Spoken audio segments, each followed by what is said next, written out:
sus vidas profesionales eran mejores. Sus vidas personales eran mucho más, había menos tasa de divorcios o tasa de separaciones y menos consumo de drogas. La voluntad se ejercita desde que uno es pequeño.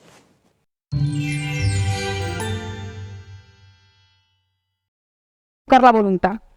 Cuando yo era pequeña en mi casa había una frase que yo me acuerdo que se la oía decir a mi padre casi todas las semanas, que era: una persona con voluntad llega más lejos que una persona inteligente. Todos en mi casa queríamos saber lo que era la voluntad, una cosa que tanto se decía. La voluntad es orden, constancia.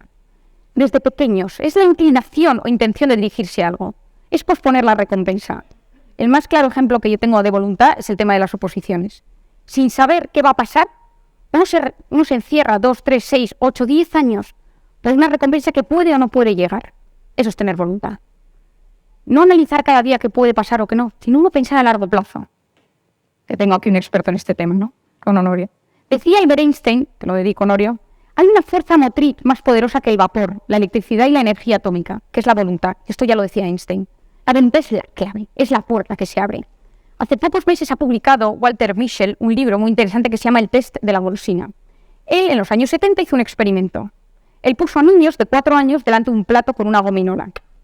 Y en el plato de la derecha había un plato con 2 gominolas.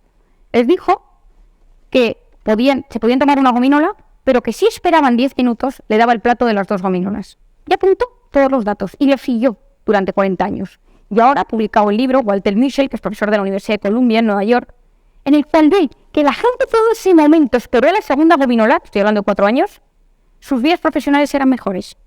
Sus vidas personales eran mucho más, había menos tasa de divorcios o tasa de separaciones y menos consumo de drogas. La voluntad se ejercita desde que uno es pequeño.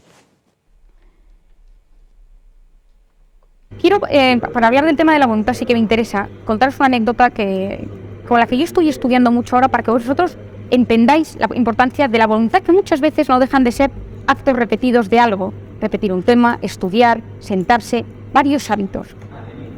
En el año 2005, Álvaro Pascual Leone publicó un artículo en la revista Neuroscience muy interesante. Él puso niños a tocar el piano y les enseñó una melodía con 5 dedos.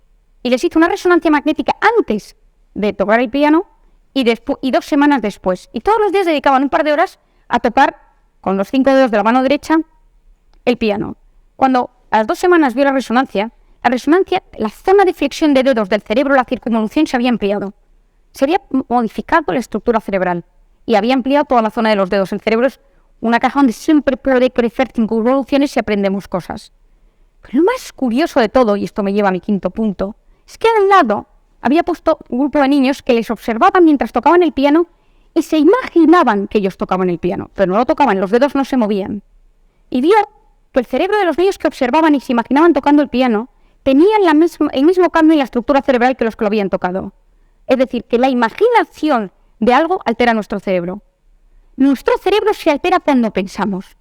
El quinto punto, que quiero llegar y lo voy a enlazar con esto, es educar a nuestros hijos en el optimismo.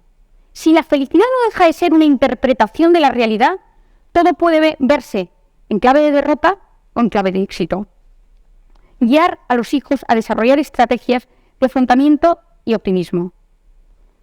¿Qué se vio en esto? Y esto es un tema que me parece muy interesante y yo cada vez... que el optimismo, la ilusión y la imaginación están muy ligados. Una persona sin ilusiones no puede ser feliz. Un niño sin ilusión no es feliz.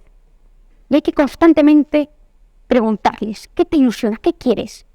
No hay felicidad sin ilusión, no existe. Y la imaginación. Si con la imaginación creamos, antes en el cerebro del ser humano, si se le pone una resonancia magnética y se le dice, imagínate ahora mismo que te llaman a decir que hay un incendio en tu casa y que se te ha quemado la casa. Solo con imaginarlo y vivirlo, el cerebro se daña. Empieza a soltar cortisol, hormona del estrés y deterioro de ciertas zonas del cerebro. Si esa misma persona se le dice, imagínate que te han tocado 20 millones de euros y puedes hacer lo que quieras con ellos, y empiezas a imaginarlo, solo con imaginarlo, sube la hormona de la dopamina, la hormona de la serotonina, que son las hormonas de la felicidad. Solo con pensarlo. Ya decía en su momento Einstein que la imaginación es más importante que el conocimiento. Incluso Wagner decía que la imaginación es la que crea la realidad. Picasso decía, yo pinto los objetos como los imagino, no como son en realidad. Tenemos que educar a nuestros hijos en creatividad, en imaginación, porque altera el cerebro.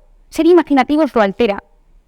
Y aumenta zonas del... Se produce una neurogénesis. Si una persona se levanta con optimismo por la mañana, niño, adulto, adolescente, joven, persona mayor, solo por pensar por la mañana que el día nos va a ir bien, prácticamente 2 semanas después empiezan a producirse neuronas nuevas, positivas, que van a la zona del estado del ánimo. Lo que yo estudié en la carrera, que las neuronas morían y no se regeneraban, se ha descubierto hoy en día que no es verdad. Uno de los factores para que se produzca la neurogénesis es el optimismo, la ilusión